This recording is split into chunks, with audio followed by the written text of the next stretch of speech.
Assalamu alaikum viewers, how are you all guys? I wish you all are in good health by the blessed of Almighty Allah.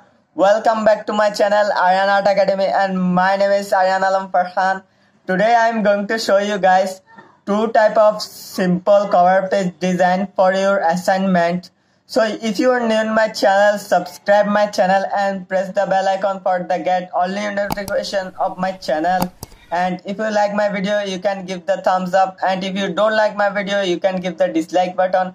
And you can also comment in my video how was my video and what you like in my video and what I need to improve in my video. So let's go and watch the video.